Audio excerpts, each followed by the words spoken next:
कुछ लोग ना अपनी हकीकत, अपनी असलियत अपने ही वीडियोस में कभी ना कभी ज़रूर दिखा देते हैं। जब ये बहुत सारी चीज़ें हो रही थी, बहुत सारे लोगों को खुशी थी, हम इस रिश्ते में बंधने वाले हैं, हम इस रिश्ते में बंधने वाले हैं, हमको ये फीलिंग आ रही है बिल्कुल हमारा होने वाला है ये चीज़। आज वही लोग एक कॉल रिकॉर्डिंग डालते हैं जिसमें ये बोलते हैं कि उसको अकेला छोड़ के आ जाओ, वो सब संभाल लेगा, उसको अकेला छोड़ दो, वो सब कर लेगा। कल दो चीज़ें हुई थी। एक माता जी की वीडियो आई थी जिसमें एक बहू को सामने खड़ा करके, जो कि कभी भी माँ बन सकती है, उसको बेइज्जत किया गया था सामने खड़ा करके, और फ्यूचर भी प्रिडिक्ट कर दिया गया था कि हमारा तो कोई भी हेल्प करने वाला है नहीं, हमारे बुढ़ापे में कोई सहारा नहीं है। और दूसरी वो जो वहाँ प्रेजेंट नहीं थी, उसको दूर बैठ के ताना दिया गया था, जो कि आज उनकी ऑडियंस भी उसको दे रही है कि तुम एहसान फरामोश हो, सारे घर वालों ने तुम्हारा साथ दिया था लेकिन तुम पलट के भी नहीं देख रही हो उनको। जो वहाँ खड़े होके बेइज्जत हो रही थी ना, उसने अभी तक जवाब ही नहीं दिया, उसका ना वीडियो आया ना थंबनेल आया। लेकिन जो दूर बैठ के सुन रही थी, जो शायद सही भी है, उसके और उसके हस्बैंड के तब से अब तक 3 या 4 वीडियो आ गए। हर बार मेरी बीवी को ही टारगेट क्यों, हर बार बात मुझ पे ही आके क्यों रुक जाती है, हर बार हर चीज़ में मुझे ही क्यों घसीटा जाता है। ये जो जितनी भी कंट्रोवर्सी हुई है, ये हुई है या रची गई है? क्योंकि अगर हुई होती तो इतना जल्दी कैसे सिमट गया सब एक दिन में, और रची गई है तो पहले क्यों नहीं रची गई, आज इस पे बात करेंगे। So hello guys, Radhe Radhe, जय श्री कृष्णा, स्वागत है एक और नए वीडियो में। आई होप सब अच्छे होंगे, स्वस्थ होंगे, मस्त होंगे, और जहाँ भी होंगे तंदुरुस्त होंगे। अगर आपको मेरी वीडियो अच्छी लगती है तो प्लीज़ गाइज वीडियो को लाइक करना, कमेंट करना, इन चैनल को सब्सक्राइब कर लेना नोटिफिकेशन वाली घंटी के साथ में। गाइज, मैंने सुना है कि कुछ लोग रॉकेट पे बैठ के वापस जा रहे हैं, हुलुलुलुलुलु। ऐसा सही है क्या? हालांकि मैंने देखा नहीं है अभी। देखो, मुझे ऐसी ऐसी न्यूज़ मिली है, मैंने देखा नहीं है अभी।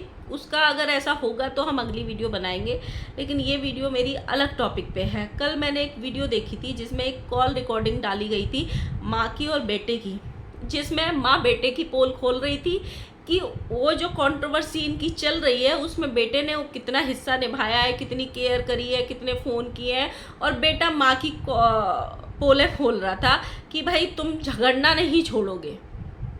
डायरेक्ट मतलब वीडियो में ये बोला जा रहा है कि भाई मेरी माँ की आदत कभी नहीं जाएगी झगड़ने की, और उसको सोशल मीडिया पे डाला जा रहा है कि देखो देखो मेरी माँ झगड़ालू है। और ये पहली बार ऐसा नहीं हुआ है, इससे पहले भी वो जो बड़े वाले सुपुत्र हैं बहुत बार पूरे सोशल मीडिया को ये बोल चुके हैं नोक झोंक और उसके बहाने कि माता जी बहुत झगड़ा करती हैं, बहुत ही झगड़ाली हैं।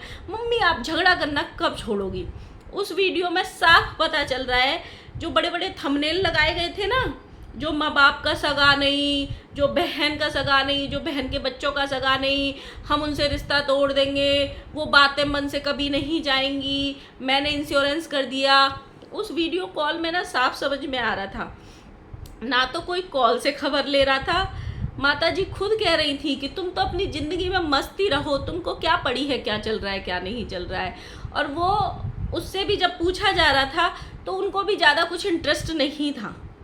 और दूसरी चीज़, वो जो इंश्योरेंस वाली बात की है ना, वो पब्लिक अटेंशन के लिए की गई है। जब इंसान का इंश्योरेंस हो जाता है ना तो वो प्राइवेट हॉस्पिटल में अपना इलाज कराता है, अच्छे से पूरी बॉडी के चेकअप करा ही लेता है कि अब तो हो ही गया है तो अच्छे से मैं अपना पूरा बॉडी चेकअप और सब कुछ करा ही लेता हूँ। ऐसे छोटे मोटे या सरकारी अस्पतालों के धक्के नहीं खाता है।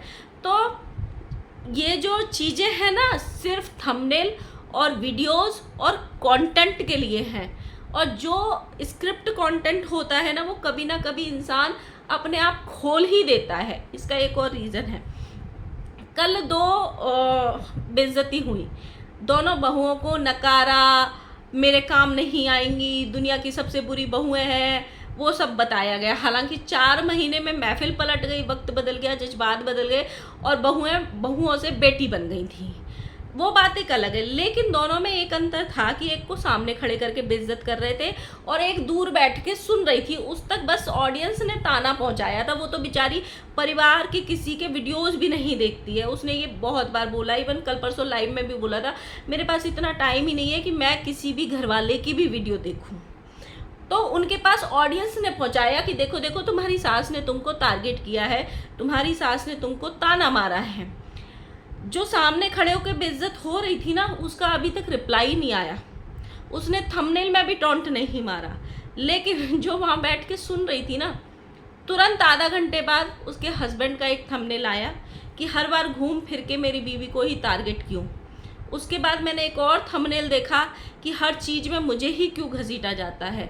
फिर मैंने लाइव में भी देखा कि जहाँ पे भी ये बोला जा रहा था कि पता ही नहीं लोग मेरे ही पीछे क्यों पड़े रहते हैं, क्योंकि कोई लोग उनको, उनकी ही ऑडियंस ये याद दिला रही थी जब तुम्हारा वक्त खराब था तो ये पूरा परिवार तुम्हारे साथ खड़ा था।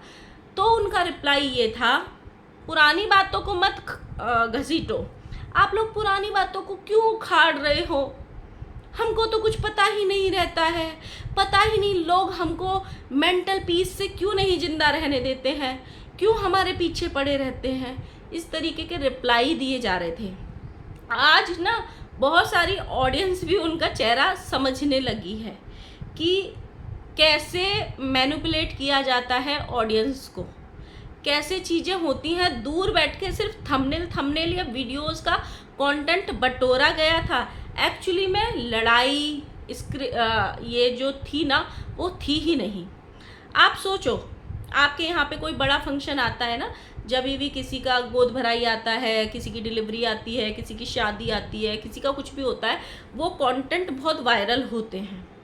अगर ये कंटेंट की लड़ाई होती ना कि मेरा कंटेंट ये नहीं करेगा, तो थोड़ी और पहले होती, मतलब गोद भराई से और पहले होती, लेकिन नहीं हुई क्योंकि सबको विश्वास था कि भाई मेरा कंटेंट है, सबका चलेंगी वीडियो दबा के, क्योंकि भाई गोद भराई होगी।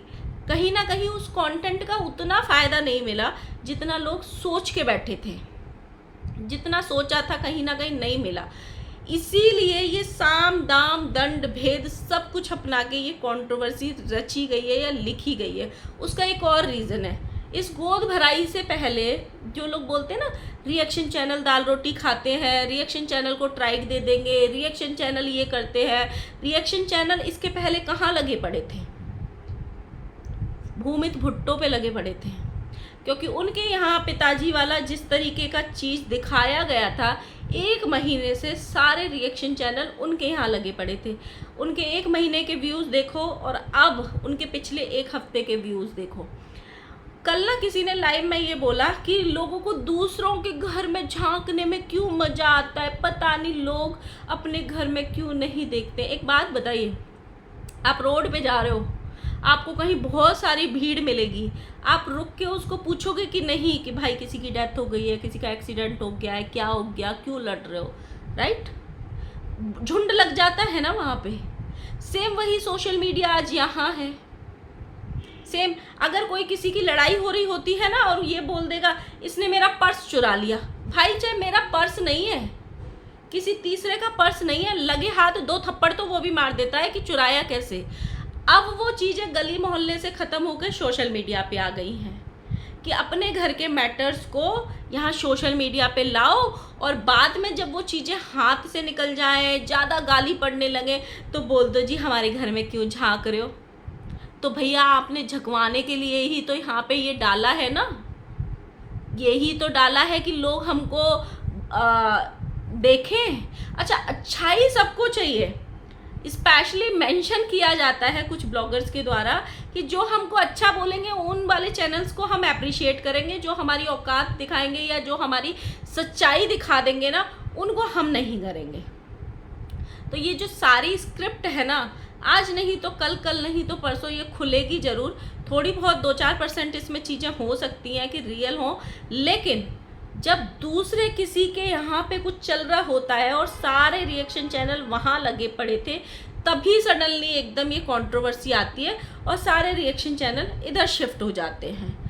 पर्पजली की गई है ये। और कुछ लोग तो सिर्फ दूर से, क्योंकि भाई वो तो मास्टरमाइंड है, तो उनको बहुत अच्छे से पता होता है कि स्क्रिप्ट को कैसे चलाना है। जब दूसरा बुरा बनना हो तो अपने आप को अच्छा कैसे दिखाना है। बाकी के टाइम में विलन ठीक हूँ, लेकिन अभी ज़रूरत है क्योंकि दूसरे को गाली पड़ रही है।